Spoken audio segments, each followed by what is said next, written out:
The Friday earth presence Bibhutibhushan বন্দ্যোপাধ্যায়ের লেখা জলছত্র।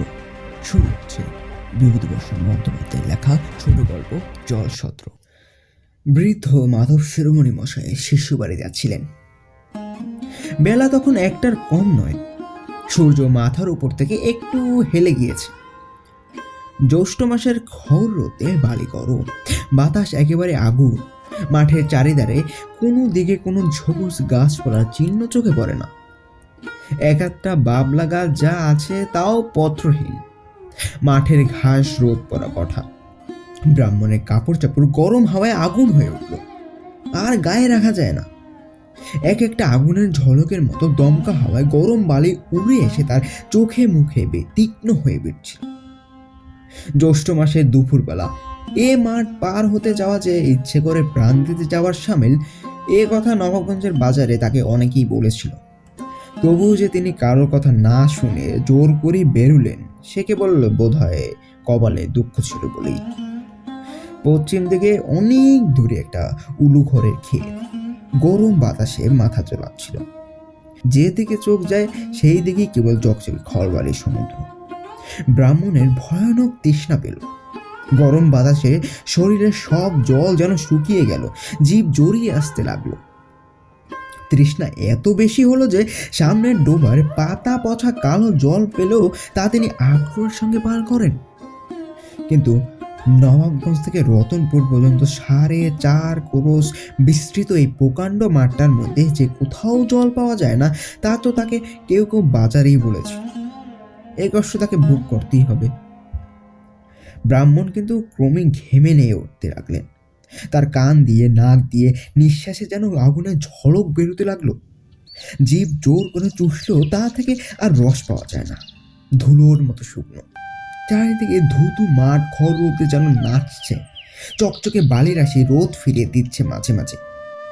ছোট ছোট ঘূর্ণি হাওয়া গরম বালি ধুলো কুটো উড়িয়ে নাকে মুখে এনে ফেলছে।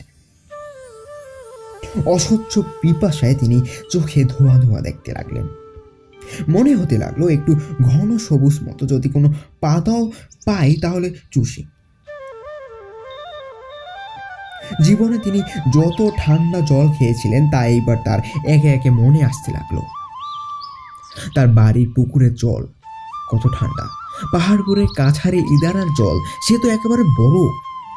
কবে তিনি শিষ্য বাড়ি গিয়েছিলেন, বৈশাখ মাসের দিন তারা তাকে বড় সাদা কাঁসার ঘটি করে নতুন কলসির জল খেতে দিয়েছিল। সে জল একেবারে হিম, খাবার সময় দাঁত কন কন করে। আচ্ছা, এখন যদি সেই রকম এক ঘটি জল কেউ তাকে দেয়, তার তৃষ্ণাটা হঠাৎ বেড়ে গিয়ে বুকের কলজি পর্যন্ত যেন শুকিয়ে উঠল। এই মাঠটাকে এই অঞ্চলে বলে কচুচষির মাঠ। তার মনে পড়ল তিনি শুনেছিলেন এই জেলার মধ্যে এত বড় মাঠ আর নেই। আগে আগে অনেকে নাকি বৈশাখ জ্যৈষ্ঠ মাসের দুপুরে এই মাঠ পার হতে গিয়ে সত্যি প্রাণ হারিয়েছে। গরম বালির ওপর তাদের নির্জীব দেহ লুটিয়ে পড়ে থাকতে দেখা গিয়েছে। অসহ্য জল তৃষ্ণায় তারা আর চলতে অক্ষম হয়ে গরম বালির ওপর ছটফট ছটফট করে প্রাণ হারিয়েছে। সত্যি তো এখনো তো আরো 2 ক্রোশ দূরে গ্রাম, যদি তিনিও। শুধু মনের জোরে তিনি পথ চলতে লাগলেন। এই পথ হাঁটার শেষে কোথাও যেন এক ঘটি ঠান্ডা কনকনে হিম জল তার জন্য কে রেখে দিয়েছে। পথ হাঁটার বাজি জিতলে সেই ঘটিটাই যেন তার পুরস্কার। এই ভেবেই তিনি কলের পুতুলের মতো চলছিলেন। 8 ক্রোশটা পথ চলে উলুঘরের বনটা ডাইনে ফেলিয়ে দেখলেন বোধহয় আর 8 ক্রোশ পথ দূরে একটা বড় বট গাছ। গাছটার তলায় কোনো পুকুর হয়তো থাকতে পারে, না থাকে ছায়া তো আছে। বটতলায় পৌঁছে দেখলেন একটা জলছত্র। 4-5টা নতুন জ্বালায় জল, এক পাশে এক রাশি কচি ডাব, এক ধামা ভিজে ছোলা, একটা বড় জায়গায় অনেকটা নতুন আখের গুড়, একটা ছোট ধামায় 8 ধামা বাতাসা। বাঁশের চেরা একটা খোল কাতার দড়ি দিয়ে আর একটা বাঁশের খুঁটির গায়ে বাঁধা। একজন জ্বালা থেকে জল উঠিয়ে চেরা বাঁশের খোলে ঢেলে দিচ্ছে, আর লোকে বাঁশের খোলের এও মুখে অঞ্জলি পেতে জল পান করছে। গাছতলা যারা বসেছিল ব্রাহ্মণ দেখে শিরোমণি মশাইকে তারা খুব খাতির করল। একজন জিজ্ঞাসা করল, ঠাকুর মশাইয়ের আগমন হচ্ছে কোথা থেকে? একজন বলল, আরে বাবু সে কথা রাখো, বাবা ঠাকুর আগে ঠান্ডা হন। শিরোমণি মশাই যেখানে বসলেন সেখানে প্রকাণ্ড বটগাছটা প্রায় 2-3 বিঘা জমি জুড়েও আছে, সাথে সুরের মতো লম্বা ঝুড়ি চারদিকে নেমেছে। একজন তাকে তামাক সেজে দিয়ে একটা বট পাতা ভেঙে নিয়ে একটা নল করবার জন্য এলো। আহ, কি ছিঁড়ছিঁড়ে হাওয়া! এই অসহ্য পিপাসা ও গরমের পর এমন ঠান্ডা ছিঁড়ছিঁড়ে বাতাস ও তৈরি তামাকে তার তৃষ্ণাও যেন অনেকটা কমে গেল।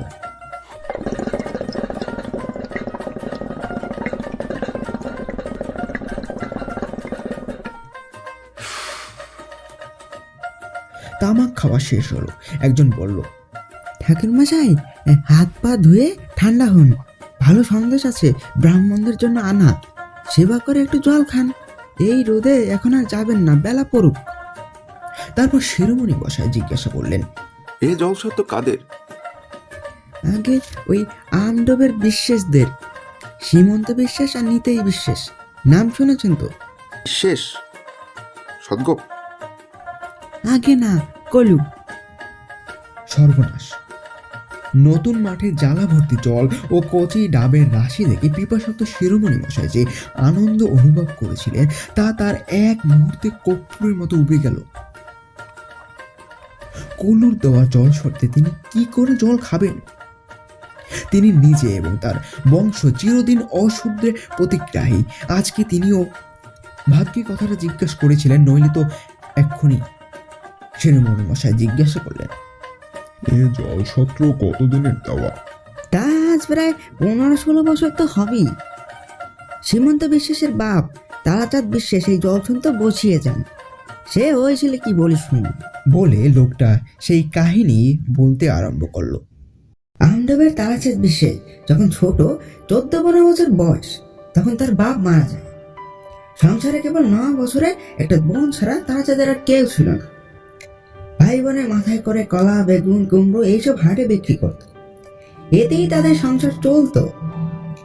সেবার বৈশাখ মাসের মাঝামাঝি তারাচাঁদ ছোট বোনটিকে নিয়ে নবাবগঞ্জের হাতে তাল সাজ বিক্রি করতে গিয়েছিল। ফেরবার সময় তারাচাঁদ মাঠের আর কিছু ঠিক পায় না। নবাবগঞ্জ থেকে রতনপুর পর্যন্ত ওই মাঠটা 4.5 ক্রোশের বেশি হবে, তো কম নয়। কোথাও একটা গাছ পর্যন্ত নেই। বৈশাখ মাসের দুপুর রোদে মাঠ বেয়ে আসতে তারাচাঁদের ছোট বোনটা অবসন্ন হয়ে পড়লো।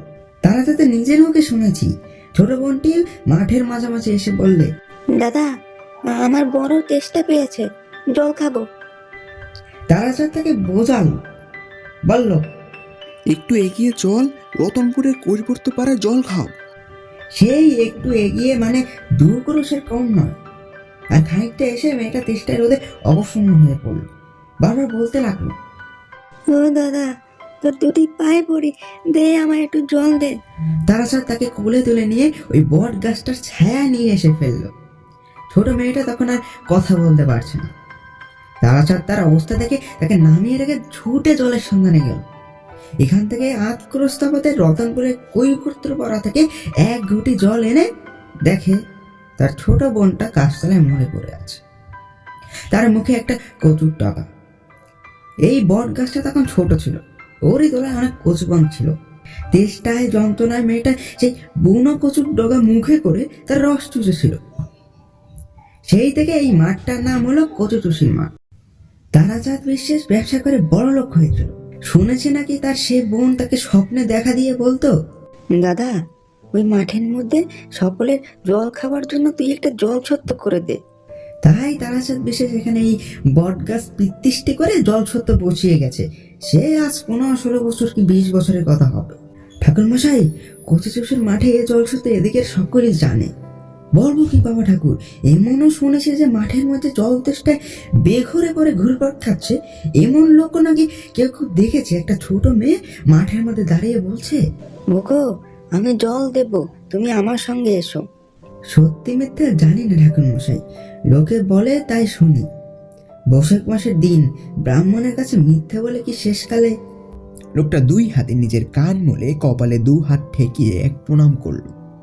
বেলা পড়ে এলো। কত লোক জলছত্রে আসতে যেতে লাগলো। একজন চাষা বাঁশের মাঠ থেকে লাঙ্গল ছেড়ে বটতলায় উঠল। ঘেমে সে নিয়ে উঠেছে। একটু বিশ্রাম করে সে তৃপ্তির সঙ্গে ছোলা, গুড় আর জল খেয়ে বসে গল্প করতে লাগলো। এক বুড়ি অন্য গ্রাম থেকে ভিক্ষা করে ফিরছিল। গাছতলায় এসেছে, ঝুলি নামিয়ে একটু জল চেয়ে নিয়ে হাত পা ধুলে একজন বলল, আব্দুলের মা একটা ডাব খাবা? আব্দুলের মা একগাল হেসে বলল, তা দেও দেখি মরে, আজ একটা খাই, মরবো তো খেয়েই মরি। একজন লোক পরনের টাটকা কোরা কাপড়ের ওপর নতুন পাট ভাঙা ধবধবে সাদা টুইলের শার্ট, হাঁটু পর্যন্ত কাপড়ে তোলা পায়ে এক পা ধুলো বটতলায় এসে হতাশভাবে ঝপ করে বসে পড়ল। কেউ জিজ্ঞাসা করলো, সমীরতা মিয়া যে আজ ছানের দিন ছিল না? সমীরতে সম্পূর্ণ ভদ্রতা সঙ্গত নয় এইরূপ একটি বাক্য উচ্চারণ করে ভূমিকা ফেলে তার মোকদ্দমার একটি সংক্ষিপ্ত ইতিহাস বর্ণনা করে গেল এবং যে উকিলের হাতে তার কেস ছিল তার সম্বন্ধে এমন কতগুলো মন্তব্য প্রকাশ করলো যে তিনি সেখানে উপস্থিত থাকলে সমীরতির বিরুদ্ধে আর একটা কেস হতো। তারপর সে পোয়াটা আখের গুড়ের সাহায্যে আতসেরের মতো ভিজে ছোলা উদারসাত করে এক ছিলেম তামাক খেয়ে বিদায় নিল। ক্রমে রোদ পড়ে এলো। বৈকালের বাতাসে কাছের একটা ঝোপ থেকে ডাসা খেজুরের গন্ধ ভেসে আসছিল। হলুদ রঙের সোনালি ফুলের ছাড় মাঠের পেছনটা আলো করেছিল। একটা পাখি আকাশ পেয়ে ডানা মেলে চলছিল।